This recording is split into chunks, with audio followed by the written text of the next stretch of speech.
boy, have I heard some weird things about dinosaurs. So I thought, let's talk about them. Let's talk about them instead of just kind of like, bottling it up and going, well, I think I know what I believe, but I'm not really sure. In fact, it's not just hearing weird things about dinosaurs, it's having difficulty comparing and reconciling what we hear from, for example, Jurassic World. Any moviegoers? Maybe not? A couple? Yeah, Jurassic World.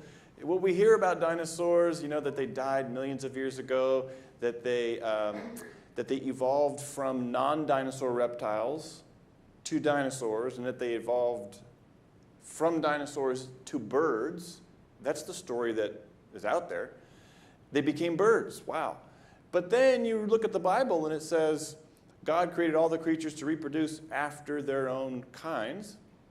And you think, well, a dinosaur reptile kind is one kind and a bird is a different kind. So the Bible says within kinds, but the world's story, the world's version of history says between kinds. It's completely different. Which one's right? Where do we go? We also have the whole issue of when this happened. And the Bible has no mention of the millions of years. In fact, the millions of years are in there in order to make the time more believable. The story of morphing from between kinds sounds perhaps more believable if you've got enough time, imaginary time. So that package goes together, the time and the morphing in between creatures. That's all part of evolution, but neither of those features comes out of the Bible's narrative, which tells us, supposedly, where everything came from and when everything began. That's all in the Bible. Well, Christians all over the nation and all over the world probably have a hard time sort of figuring out which one of these do I believe. And this is a critical issue because Pastor Taylor and I are in this generation. We both grew up only having heard evolution. We only heard evolution, creatures morphing between one kind and another over millions of years. That's all we ever heard. So by the time we grew up and got into college, both of us just thought, well, this whole Christianity thing, this whole Bible thing is a joke. Everyone scoffs at the Bible and laughs at the Bible, and I guess we will too. And it wasn't until we started seeing clues that maybe the Bible's right after all. And so I've got 5 clues that I want to share with you tonight that, frankly, I wish I knew way back then, because if I would have been exposed to these clues instead of the wrong stuff that's taught in movies like Jurassic World, completely fictional, by the way, on a lot of levels, I would have been able to put the pieces together for myself. And so I think that you can do that. You're thinking people. So put the clues together for yourself and decide, hey, am I going to believe this Bible 100%? It's right and trustworthy? Or is this just a big joke? And that's what's at stake. But listen, here's the crux of the matter is it's not just believing it's your whole life is at stake. Because listen, if the Bible is right about history, guess what else we can trust it for? Everything. So it's a whole package. So that's the conclusion that I came to after I examined these 5 clues. So are you pumped up and jazzed about the 5 clues? Maybe? Okay. 3 people. Yay, us 3. We'll be pumped and jazzed. I'll be even more pumped if I get my equipment working. There we go. So the first clue is called clever design. And I wanted to cover this basic because I did teach on dinosaurs in Chicago at one point several years ago. And I was up front, and the man came right at the end. I was like up there, and he came right up the stairs, right up the center, came right up to me, and he said, Mr. Thomas, I agree with most of what you said, but I disagree with the part where you said that God made dinosaurs. I said, well, how do you think dinosaurs came about? And he said, well, and he was reluctant to admit, but finally he said, I think Satan made dinosaurs. Satan made dinosaurs? What are we following if we're starting to make up stories about, the devil creating things? That's not part of his bailiwick. So anyway, I said, what led you to that conclusion? And he said, well, dinosaur body parts are all messed up. They're a mishmash. They don't fit right. And I said, where did you learn that? And he said, I read it on an internet article. So I said, show me the article. I want to read it. And I did read it, and it was absolutely nonsense. It was based on no good science. In fact, evolutionists themselves, who believe that nature made dinosaurs and not God, nature over millions of years, natural processes, did it all on its own, crafted these dinosaurs and built these clever designs just by natural processes. That's what they believe, but they have uncovered in their study of these bones sure and clearly seen aspects of design, clever design. And so some of those we're going to look at for just a minute here, especially in this Diplodocus skeleton. So here I'm in Pittsburgh at the Carnegie Museum, and there's a big Diplodocus on display. It's pretty cool. And I like going to these museums and going into the field and looking at these bones for myself and seeing what the real facts are. And so I'm looking at the hip, and I'm thinking about how are you going to, from an engineering perspective, how are you going to build a creature that's 30 tons and yet can walk around and move and just be just fine? I mean, that's 30 tons is a lot of weight to support. You can't just build that out of paper mache.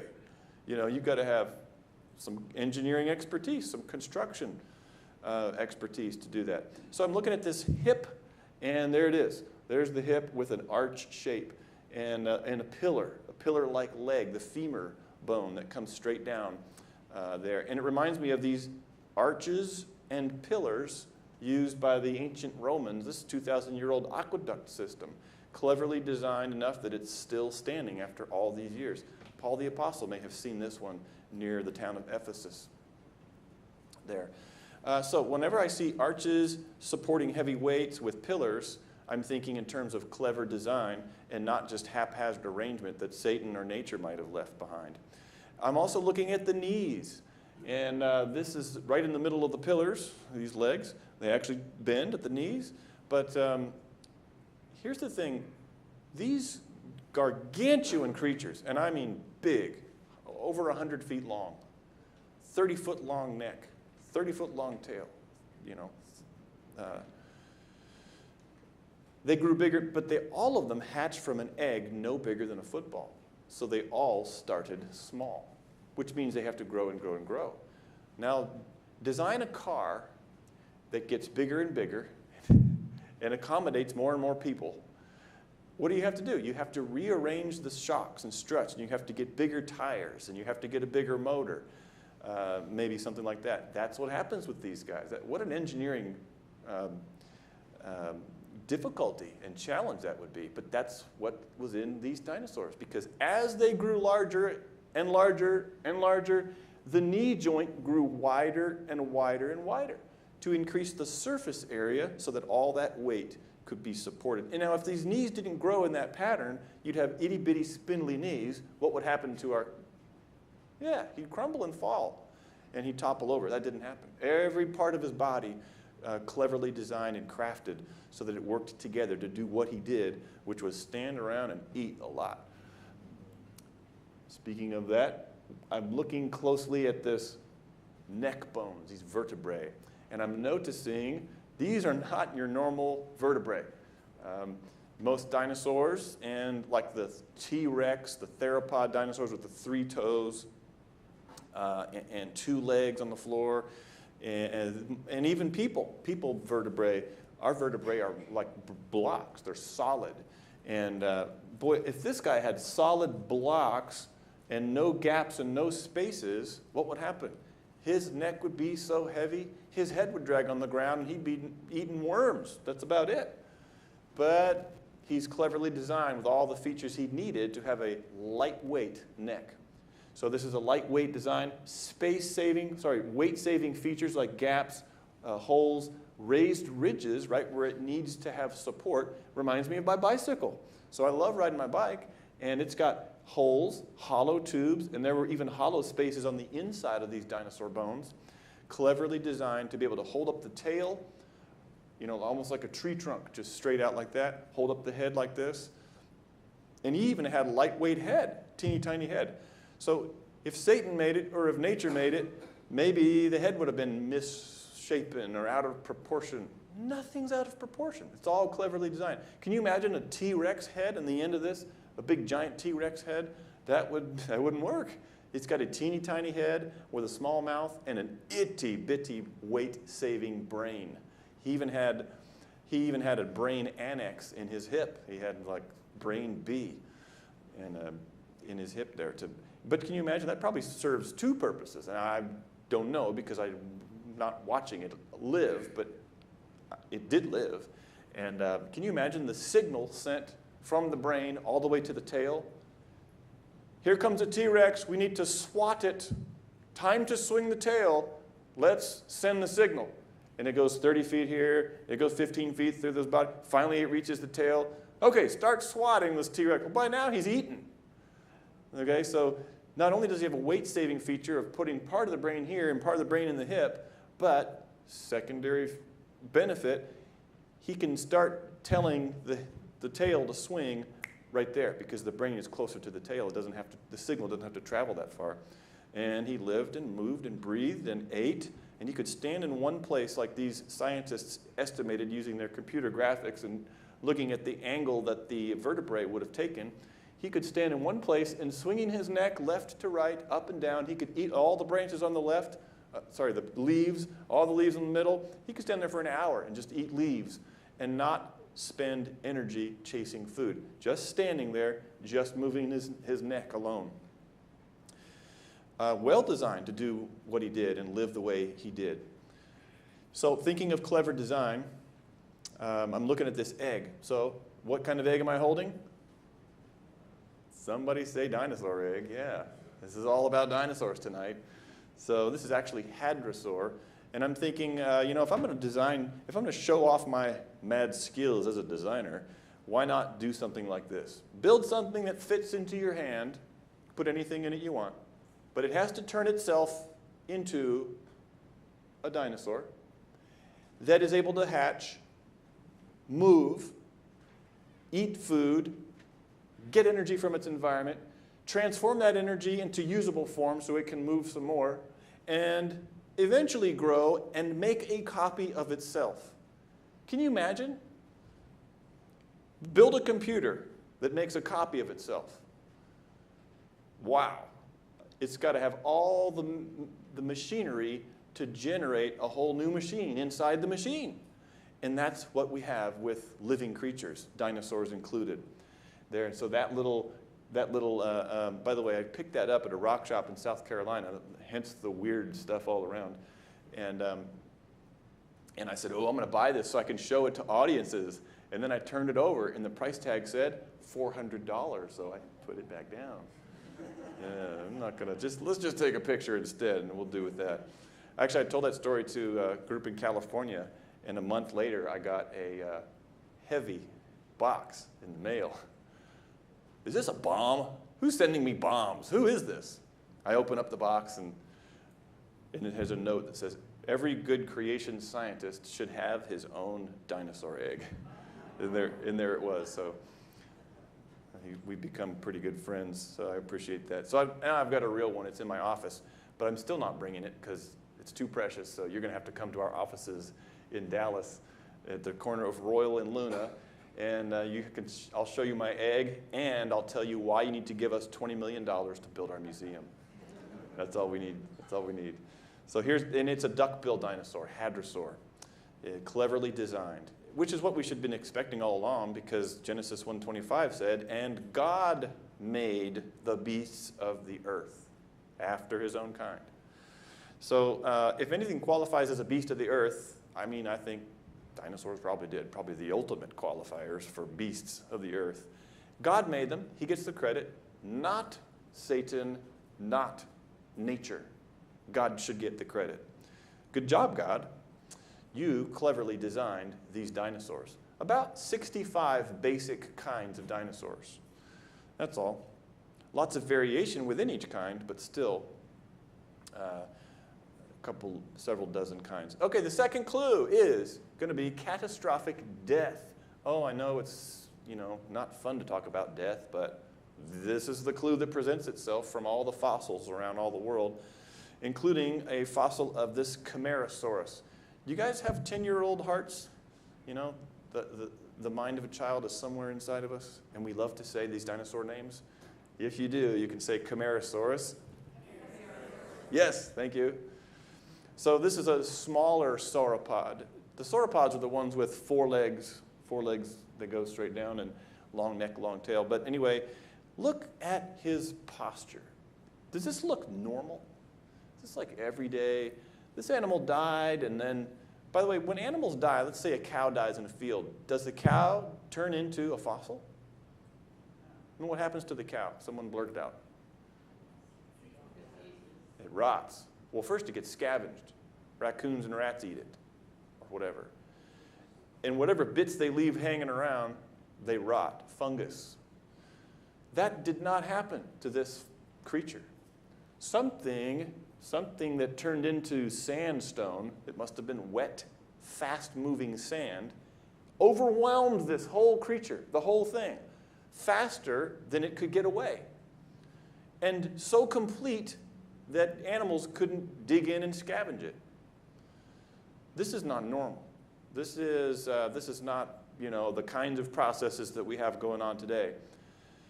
In fact, it was pretty catastrophic.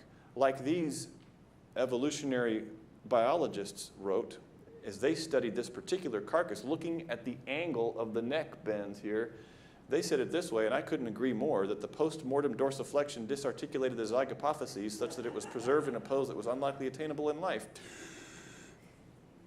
Duh. In other words, this watery mess, this mud, this sandy water was moving so fast that it broke his neck.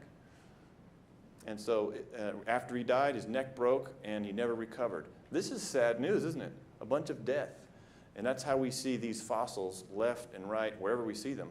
I'm looking at the text in the National Geographic family book on dinosaurs. Don't buy their book, buy our book. Ours has better science, and it respects the Bible to boot.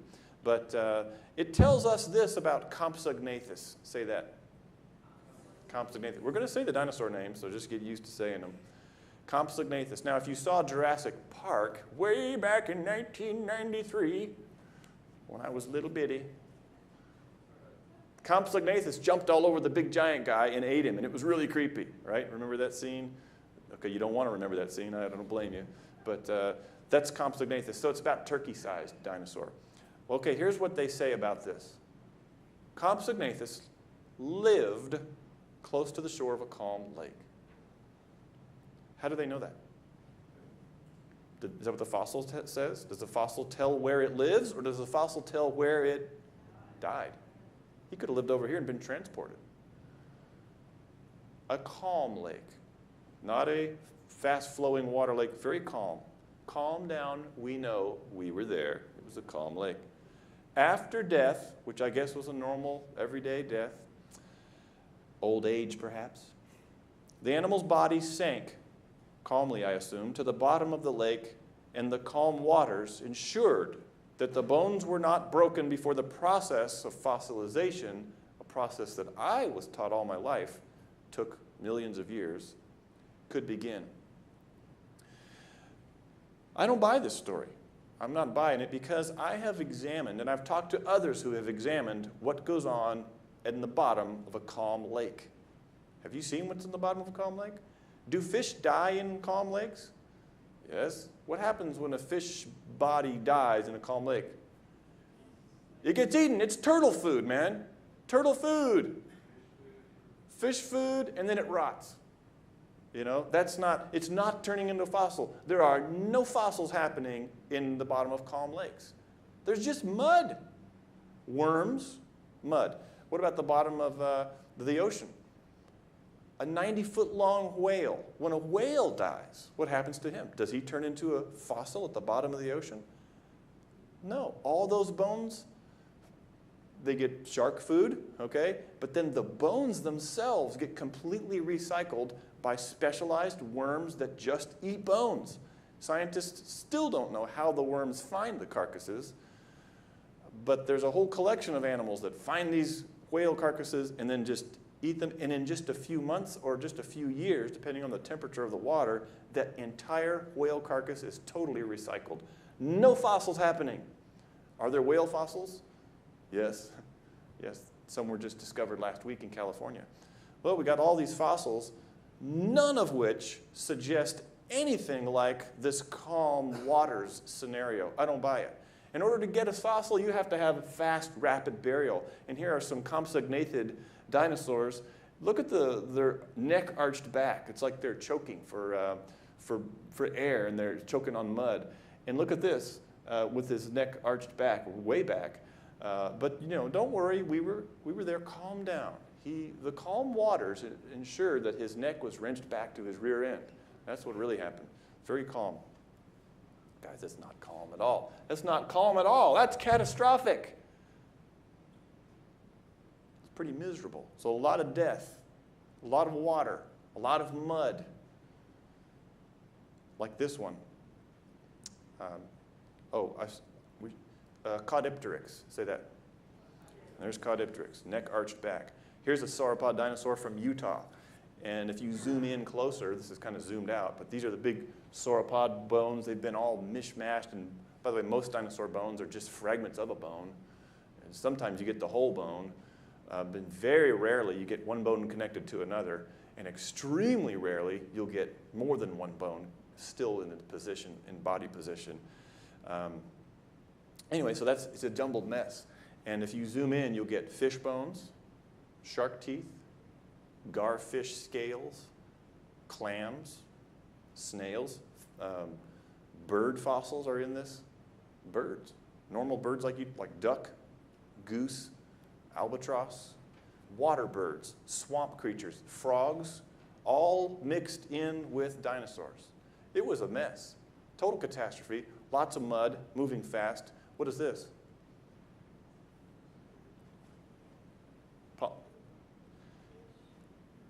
There's your fish, and there's your palm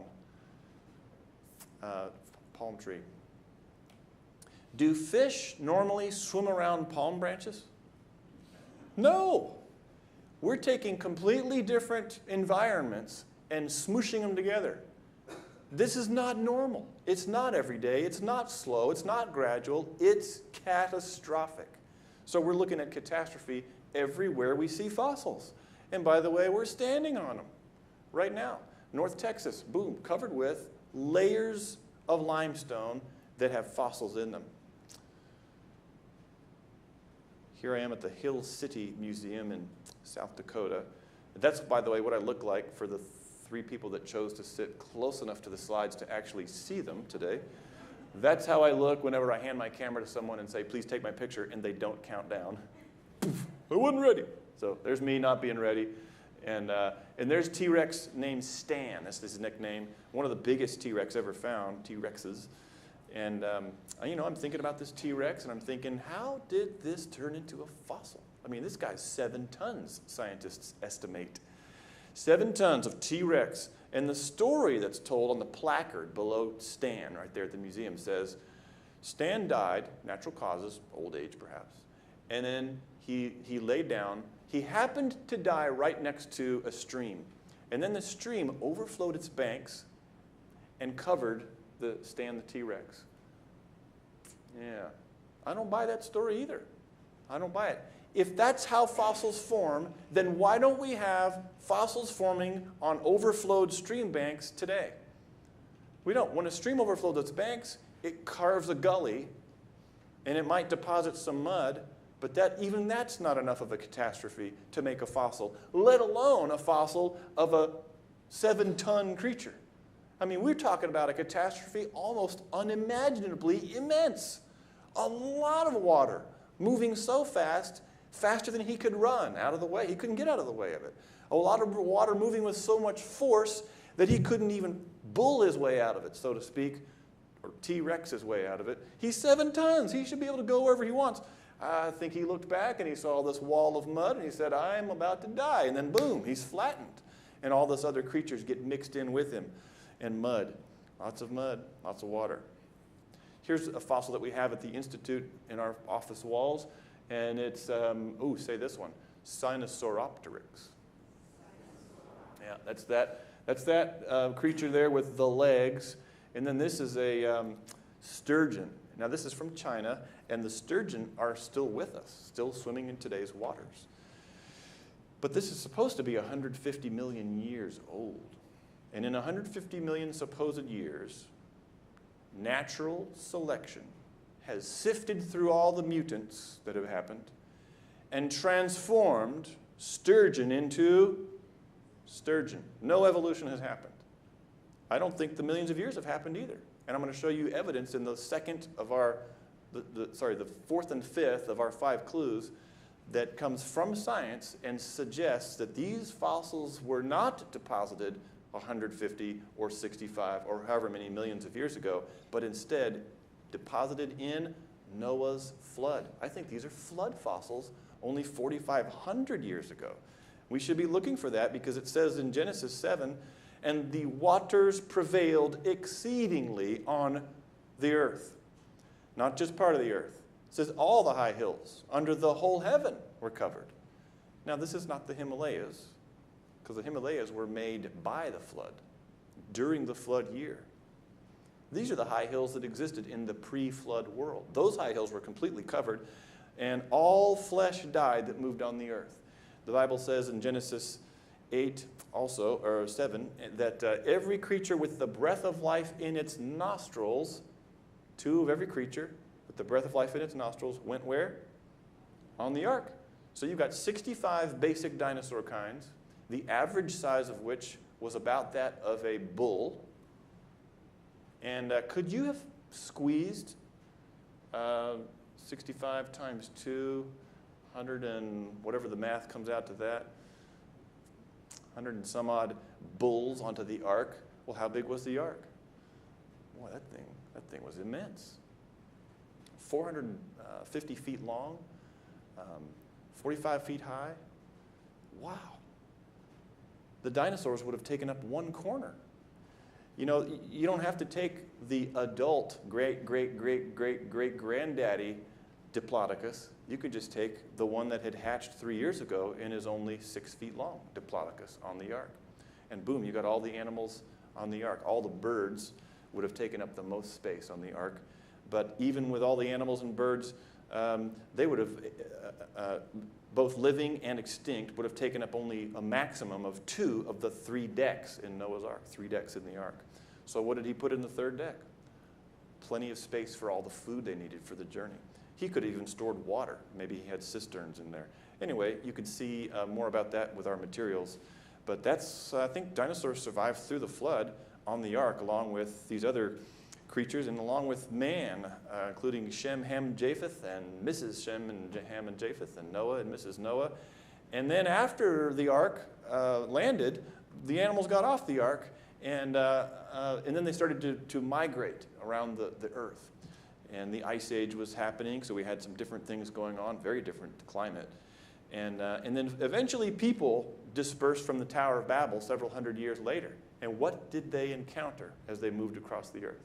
They encountered these animals that had already set up shop in these different environments, perhaps even encountering dragons. So I'm using the word dragon here. And when I say that, a lot of people go, okay, dragon means Barney, you know. Or dragon means Jane and the Dragon, a TV show that comes on for kids with the big fat green dragon and little bitty wings. Like, that would never work. I don't mean that. I'm talking about dragons that our forefathers used that word in their writings to describe actual creatures. So I'm suggesting that we examine the evidence from history just to see if the dragons that they talked about were real creatures. It's possible. So let's look at some of the things they carved. For example, in the Chinese zodiac. And I went to China a couple months ago, and I asked the locals, I said, what is this on the wall here at the noodle shop? And they, through a translator, they were able to say, well, this calendar over here is the Gregorian calendar that you Westerners use, and this is our calendar. And it follows a different pattern that I still haven't figured out. But you've got a year assigned to each of these animals, like the year of the rooster, the year of the tiger, and whatever these familiar creatures are. And then they have this one, the year of the dragon. which in Chinese is long. So the year of the long. Now why would the creators of this zodiac or this calendar system, why would they have thrown in a completely fictional character in with all these normal everyday animals? Maybe, like the tiger in most places of China, the long has gone extinct since they made this calendar. It's just a possibility. I'm putting it out there. What about ancient Mesopotamia in the Middle East? They had this cylinder here that they would use to roll out on a piece of clay, and then they'd bake the clay and make this cool design of a creature with legs that go straight down, which now crocodiles, if they're trying to draw a crocodile, they got it all wrong, because crocodile legs go out from the body like lizard legs and then down, so they kind of waddle when they walk. But these dinosaurs, the legs go straight down. That's what makes it a dinosaur. And long necks that intertwine, long tails. That's a pretty amazing looking creature. And why does that creature, which this thing hails from about 3000 BC, I don't think there was such a thing necessarily, but it's really one of the oldest artifacts we have. Why does it look so much like the long necks that are intertwined with long tails and legs that go straight down, that's carved into a brass decoration around Bishop Bell's tomb in Carlisle Cathedral in England? So I went there in March to check it out and took pictures of it and everything. And it's got normal creatures all around this brass fillet. It's got, you know, eagles and foxes and things like that. And then there's this, as though it's a real creature, built in the 1400s. 1400s AD, whereas the other was several thousand years BC. So we got thousands of years apart, thousands of miles apart, and yet these depictions look rather similar, in my opinion. Let's go back to Egypt, and we have this long-necked creatures. What are these? These are people holding them, and that's a bull, and he's defeating his enemies. And so this is the Narmer palette. Go look it up and check it out. You tell yourself what you think it is. But these do look similar. And here's a creature with scales and legs that would go straight down, but they're scrunched up, and a long neck and long tail. Maybe this was an actual creature that was alive when this castle was built in the 1500s in France. This is Chateau du Chambord. And here we go, Chateau du Blois. And we have another hunting lodge. And it's another creature with scales and legs that go straight down. And look at the cute little baby one. Wouldn't you like to have him as a pet?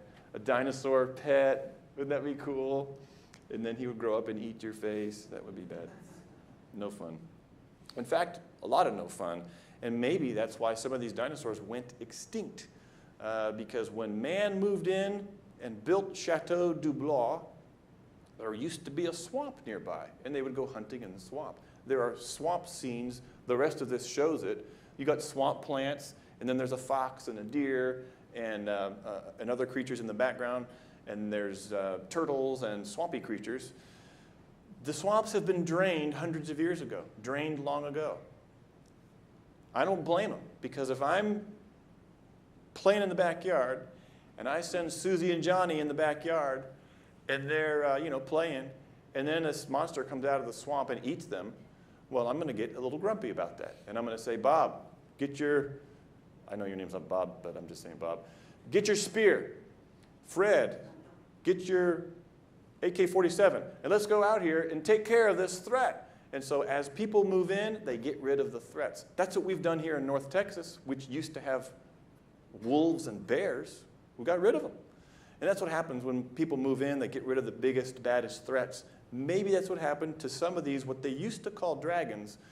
And actually the biblical word tanin can be translated dragons, and was translated into the word dragon by the New King James translators. Well, why didn't they use the word dinosaur?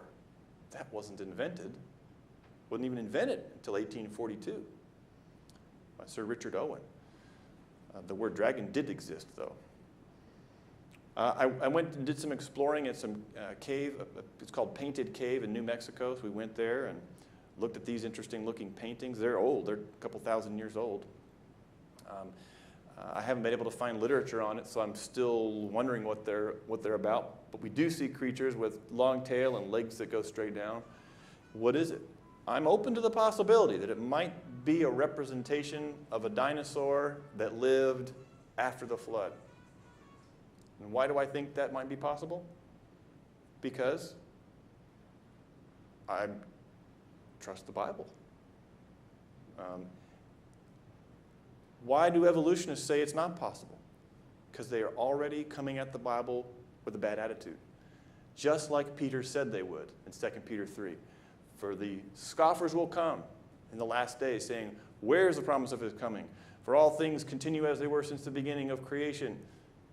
But this they willfully forget, that by the word of the Lord, the world was made through the waters, and by those waters, that world was destroyed. So it was creation and the flood. That's what they're forgetting, willfully forgetting. So of course they're going to look at these and go, it can't possibly be a dinosaur. Because we know, based on the fact that we have already kicked the Bible to the curb, we quote-unquote know that dinosaurs died millions of years ago. So this can't be a dinosaur. But here we are in Cambodia with this pillar, and we've got a bull, and up here's a parrot on this pillar at this temple in Ta Prohm. And what is that we see there? I mean, it doesn't look like anything that's in today's zoos, but that's pretty remarkable. It's pretty unmistakable with those big back plates. And so, you know, maybe these dragons are their word that they use to describe actual creatures that were large reptiles. Every culture has its own name for dragon. This is a European name. The Norse would be Draka.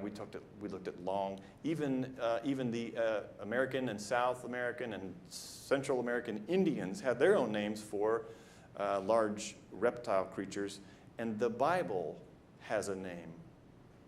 And that name is Behemoth. What was Behemoth? There in the book of Job, chapter 40, God is speaking to Job and he's saying, look now at the behemoth which I made along with you. I made behemoth on day 6. I made man on day 6. Creation, right along with you.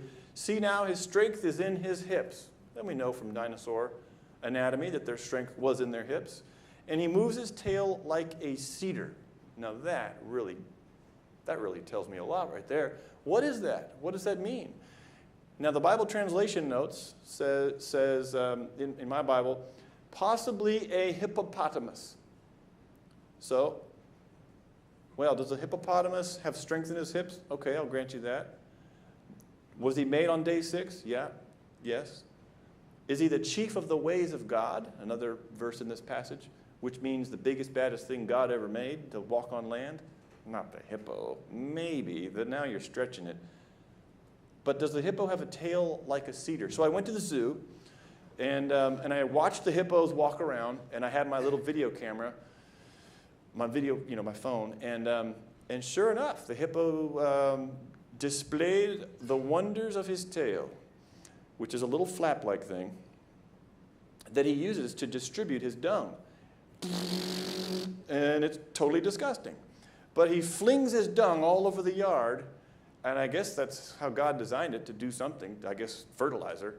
But nothing about the hippo tail, not the way it looks, not the way it moves, nothing reminded me in any way of any kind of tree, let alone a cedar tree trunk. But when I look at these sauropod dinosaurs, I'm thinking, maybe that's a behemoth. It's possible.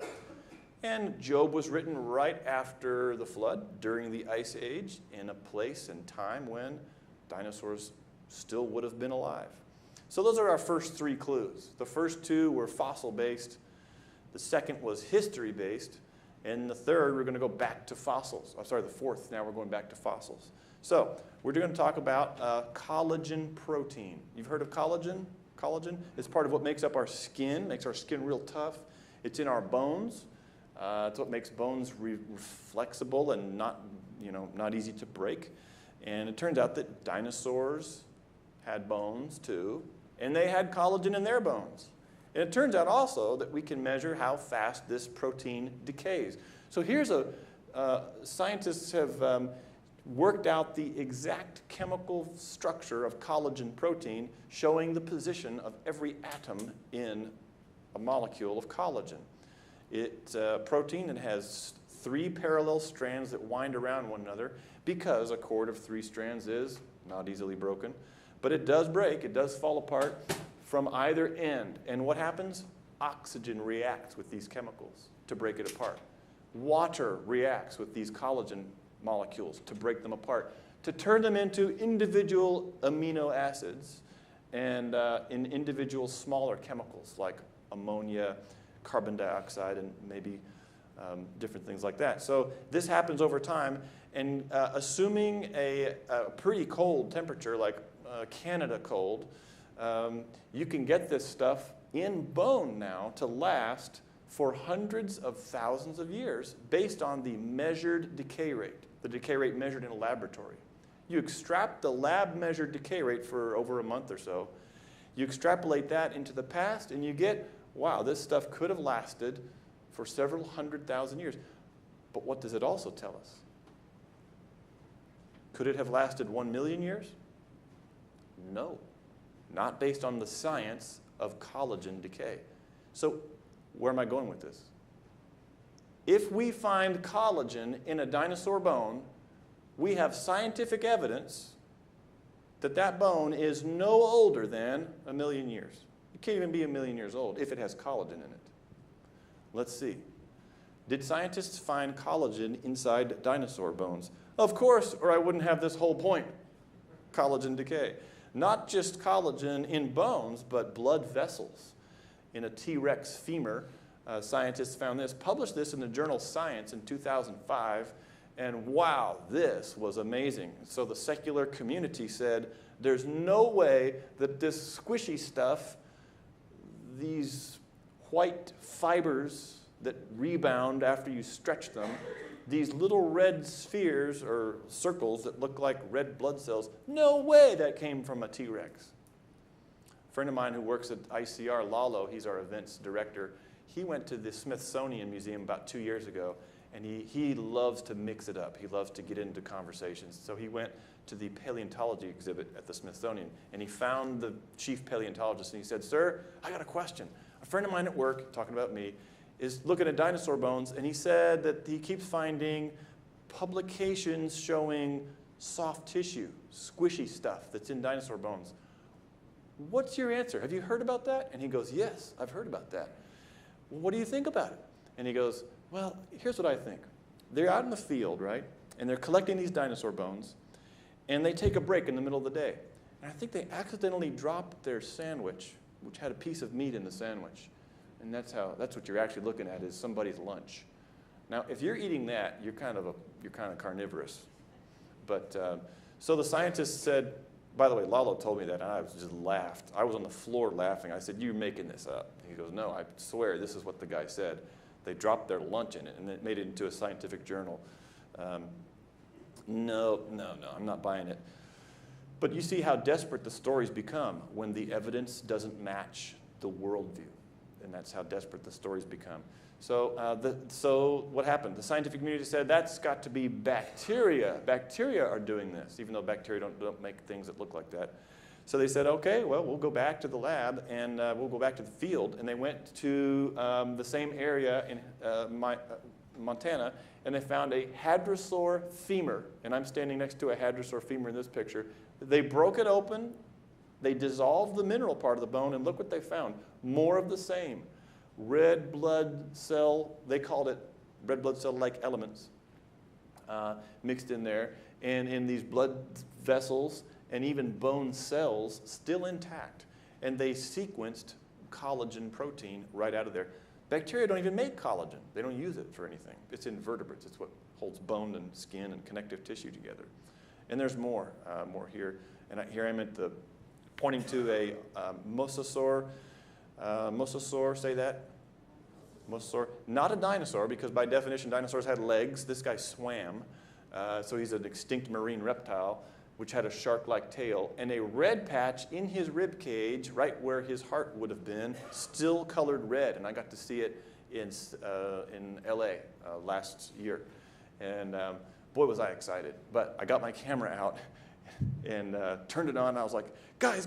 And Dr. Lyle was with me. He's our astrophysicist. And Dr. Hebert was with me, and I said, guys, look, this is it. This is the mosasaur I've been telling everyone about. And I turned on my camera to take a picture, and the camera said, no battery. No, this is my one chance. And so Dr. Lyle said, don't worry, I have my iPhone. So you're looking at his iPhone photograph of me excitedly pointing out the still colored red patch inside this mosasaur that the scientists who wrote in the journal, technical journal in 2010, said it has hemoglobin decay fragments. So hemoglobin protein as well as collagen protein. These proteins are still in these dinosaur bones. There's some imaging we've been doing with my research. This is modern bone. You can see the collagen. This is an image of just the collagen now, and you can see these little fibers in modern bone. And then in medieval bone, we got some samples of, the collagen is diminished. I also colored it green. I shouldn't have, but I did. But anyway, as time passes, does the signal get stronger or weaker?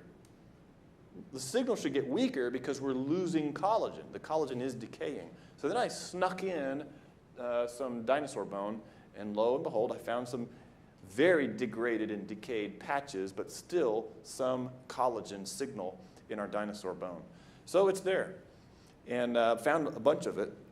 This is a list of journals, articles that I found that highlight biomolecules like proteins that are still in fossils.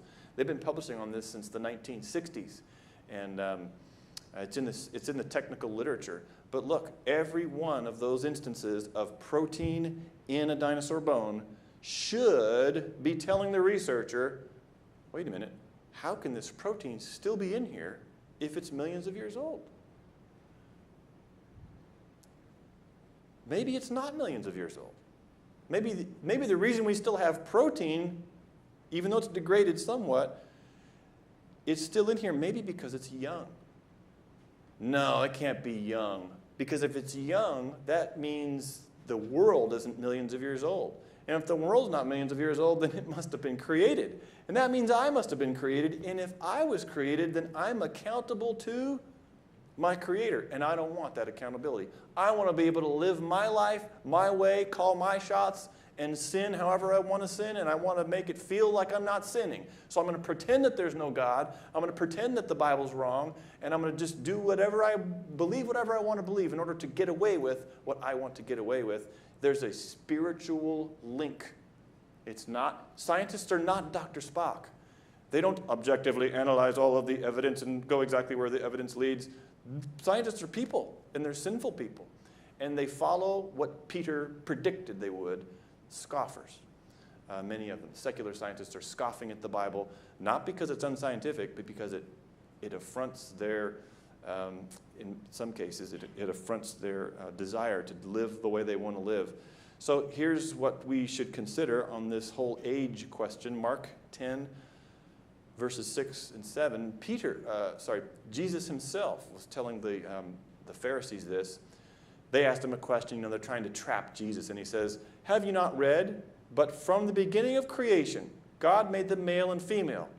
And then he quotes Genesis 2, and the two shall be one flesh. All right? Who's the male and female to who Jesus is referring? Adam and Eve. All right? But the thing is, you see, Jesus, he didn't have access to modern scientific equipment, and so he didn't really know exactly what he was talking about. So I think Jesus doesn't exactly have it right. And what he should have said, if he really knew what we know, he should have said, but billions of years after the Big Bang beginning of creation, God made them male and female. See, Jesus didn't say that. He said, boom, right from the beginning, from creation week, the first week of everything. God made them male and female. He made Adam and Eve on day 6, creation week. Jesus taught Genesis as history, not as myth. And it's affirming and helpful to me to know that there is science in collagen protein that confirms and is consistent with the Genesis history that Jesus himself taught, referred to, and believed. Last clue is similar, and it has to do with carbon decay, because I reasoned like this. If you really have these bits of collagen that are still in these dinosaur bones and other fossils, Collagen is a protein. Protein has carbon, nitrogen, a bit of phosphorus, oxygen, hydrogen, but it has carbon. So protein has carbon in it, and maybe if it's younger than several thousand years, it still has radioactive carbon. It's called radiocarbon. Now the shelf life for radiocarbon is even shorter than that for collagen, based on the measured decay rate of carbon. And this is our last sciencey topic, so put on your science hats for me for just one more minute. And here's the shelf life, maximum of 100,000 years. So if I find carbon-14 inside a dinosaur fossil, can that fossil be 50,000 years old? Based on the science of carbon decay, it can be. Can it be 2,000 years old? Yeah, because 50,000 and 2,000 are both fewer than 100,000 years. But can it be 1,000,000 years old?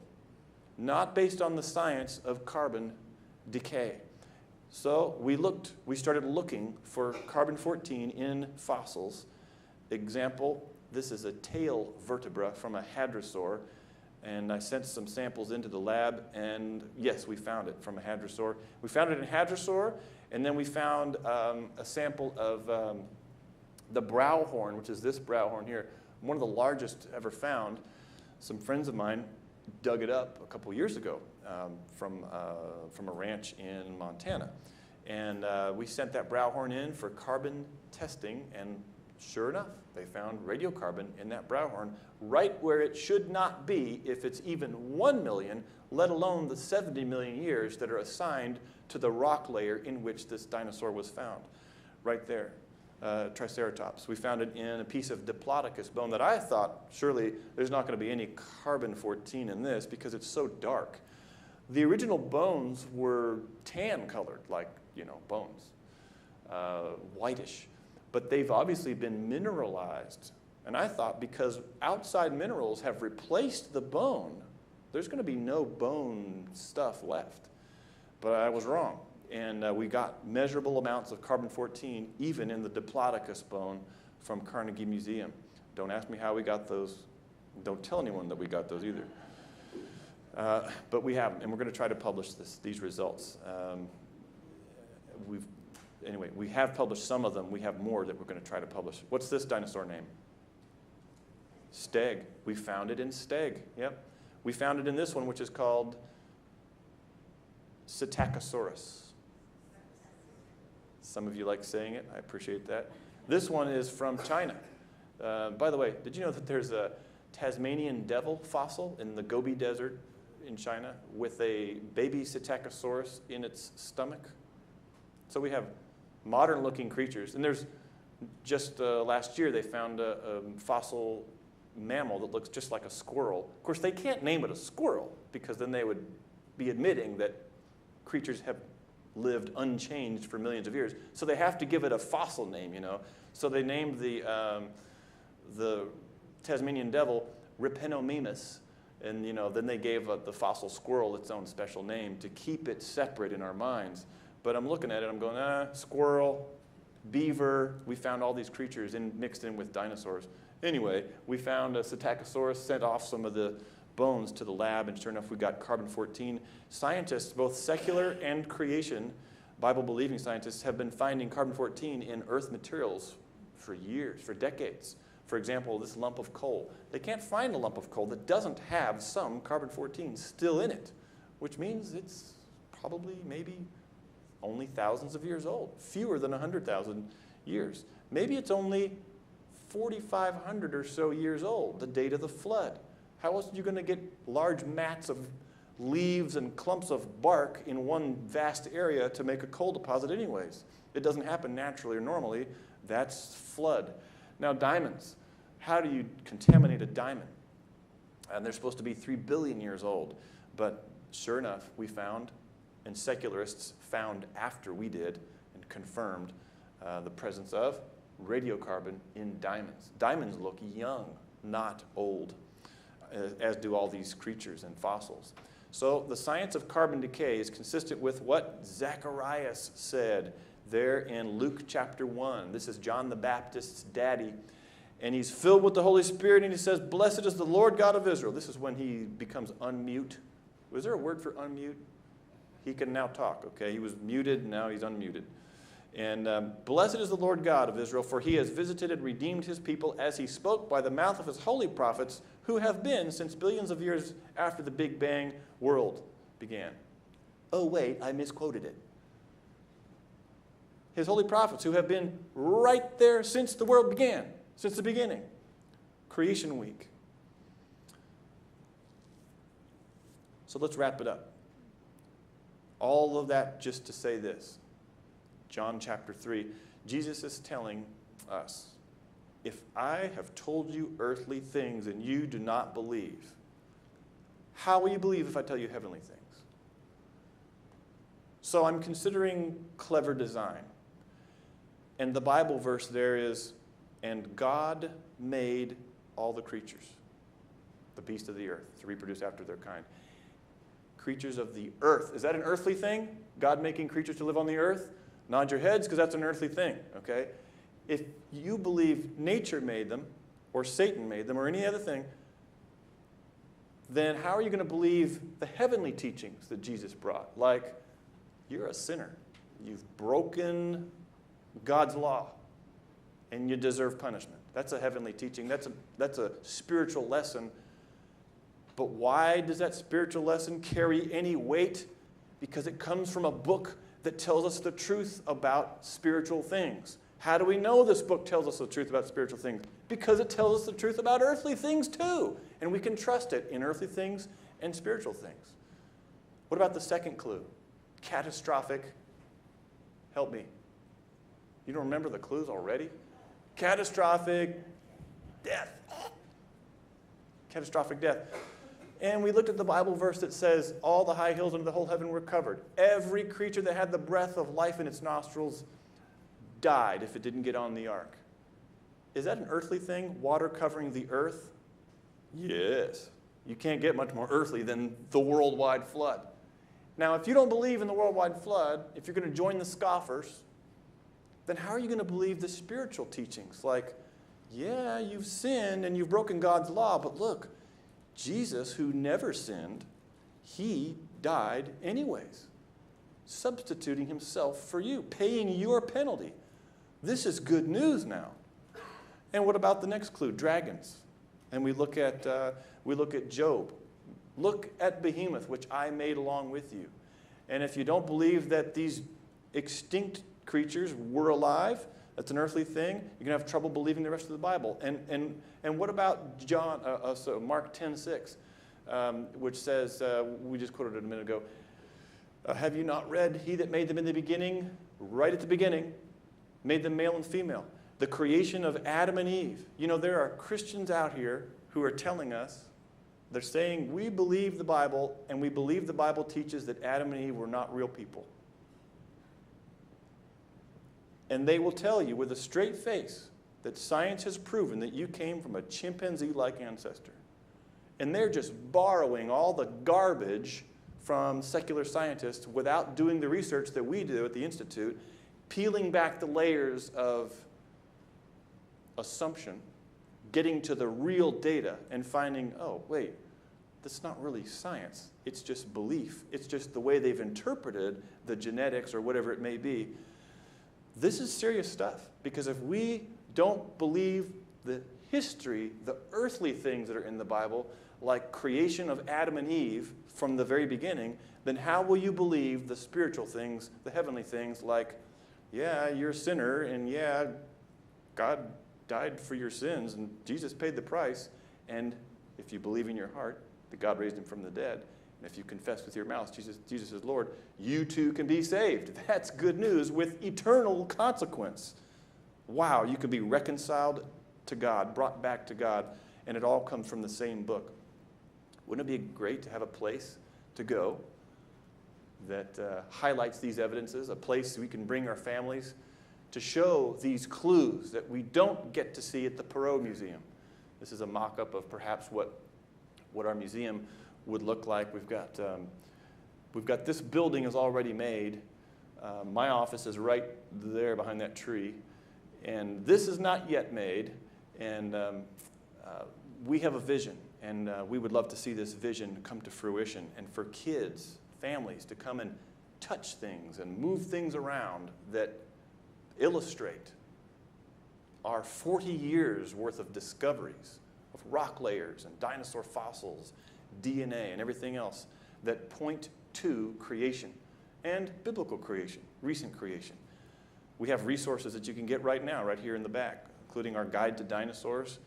And if you like the presentation I just gave, you can have your own copy of it, the DVD there. We have a book that I wrote, Dinosaurs in the Bible. I don't think it's here, but I don't know why it's not here. You should all complain to ICR. Why didn't you send my book? Meanwhile, you can go get it online at icr.org. You can actually go to Barnes & Noble. They've picked it up too at Barnes & Noble. There, you can get all these books, not the DVD, but you can get all these books digital. So if you like to put it on your electronic reader, you can do that with Creation Basics, as well as this great book here, Super Start to a Creation Library, Creation Basics and Beyond. So we have dinosaur questions answered in there. You know, one of the most common questions I get after this presentation, if the collagen and the carbon-14 both point to recent deposit, recent creation, recent deposits of dinosaurs, then why don't all the scientists go that way? Well, I've given you one clue. There's a spiritual connection why they are not willing to go that way. But I answer that question in more detail in this book. In one of the chapters I contributed, we have chapters on astronomy. We have chapters on, what about the gap theory? Have you heard that big gap of time in between verses 1 and 2 of Genesis 1? We refute that in this book. It's called Basics and Beyond. And we have plenty of copies because we really think that every family should be equipped, not just to answer questions for the sake of your own curiosity, but equipped to start to do ministry yourself. Equipped to ask other people relevant questions. Questions that make them think.